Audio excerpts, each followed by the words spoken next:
तो आज हम वन अधिकार अधिनियम 2006 पर बात कर रहे हैं। जी। ये कानून कागज पर तो बहुत अच्छा लगता है, समुदायों को सशक्त करने वाला। जी बिल्कुल। पर आज जो दस्तावेज हमारे हाथ में है वो एक थोड़ी अलग, ज्यादा उलझी हुई कहानी बताते हैं। हाँ, कहानी नेक इरादों और जमीनी हकीकत के बीच जो एक फासला होता है, शायद उसकी है। सही कहा। तो चलिए इन दस्तावेजों को जरा गहराई से देखते हैं। बिल्कुल। ये कानून है तो उन पारंपरिक वनवासियों और अनुसूचित जनजातियों के लिए जिनकी जिंदगी, जिनकी रोजी रोटी वो सदियों से जंगलों पर ही टिकी है। हाँ। और इन दस्तावेजों का जो सार है वो यही है कि ये कानून दो तरह के अधिकार देता है, व्यक्तिगत भी और सामुदायिक भी। अच्छा। जैसे रहने का अधिकार है, खेती करने का अधिकार, या फिर जंगल से जो छोटी मोटी चीजें मिलती हैं, मतलब लघु वन उपज, उसे इकट्ठा करने का अधिकार।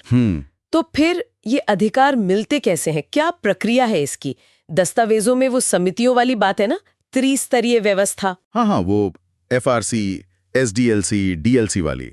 ग्राम स्तर पर फॉरेस्ट राइट्स कमेटी यानी FRC, ओके। फिर उपखंड स्तर पर SDLC और आखिर में जिला स्तर पर DLC। सुनने में तो काफी व्यवस्थित लगता है ना? हाँ, प्रक्रिया की शुरुआत तो ग्राम सभा और FRC से ही होती है।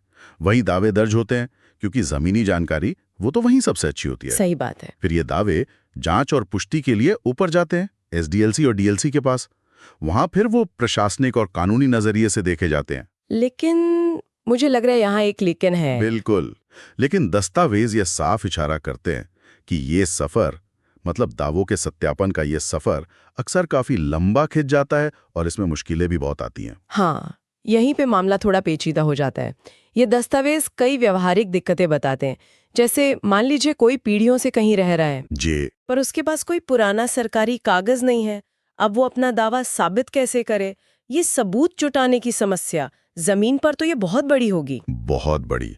और ये सिर्फ कागज जुटाने की बात नहीं है।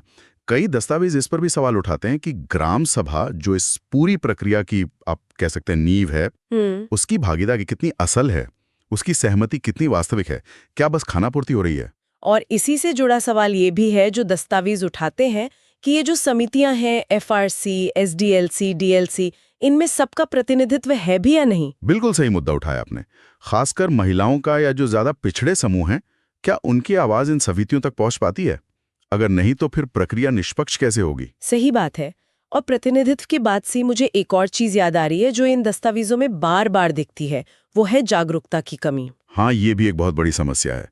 बहुत से लोगों को शायद पता ही नहीं कि उनके अधिकार क्या हैं या फिर दावा करना कैसे है, प्रक्रिया क्या है। तो जानकारी ही नहीं है। जी। और इसी जानकारी की कमी और प्रक्रिया की मतलब जो जटिलता है, उसके चलते दस्तावेज बताते हैं कि कई दावे या तो ठीक से दायर ही नहीं हो पाते। अच्छा। या फिर कहीं ना कहीं बीच में ही अटक जाते हैं। और इसमें फिर कानूनी मदद की कमी वो भी एक बड़ी बाधा बन जाती है। सोचिए, जिस कानून का मकसद अधिकार देना है, लोग उसी की प्रक्रिया में उलझ कर रह जाएं तो कितनी हताशा होती होगी। बिल्कुल। एक बात और है जो मुझे थोड़ी परेशान कर रही है।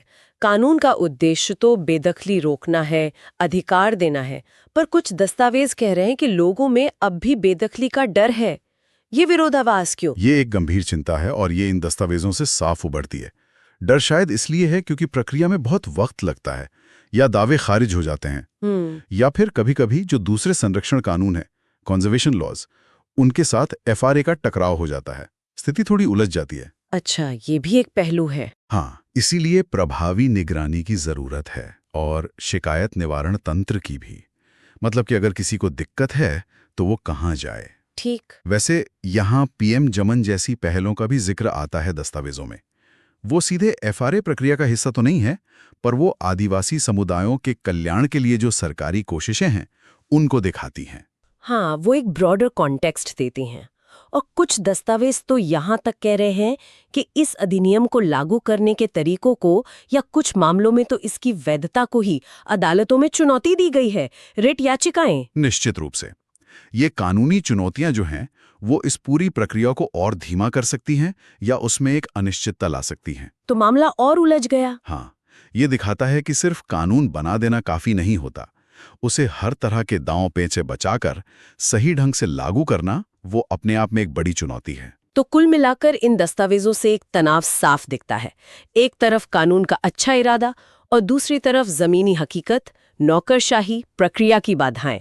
बिल्कुल। तो असली चुनौती सिर्फ प्रक्रिया बनाने की नहीं, बल्कि ये पक्का करने की है कि वो प्रक्रिया लोगों के काम आए, उनके खिलाफ ना जाए। तो इसका निचोड़ क्या समझे हम? यहाँ ये सवाल जरूर दिमाग में आता है। ये दस्तावेज हमें प्रक्रिया की जटिलताएं दिखा रहे हैं, जागरूकता की कमी, प्रतिनिधित्व के मुद्दे, कानूनी अड़चने, ये सब गिना रहे हैं। हाँ।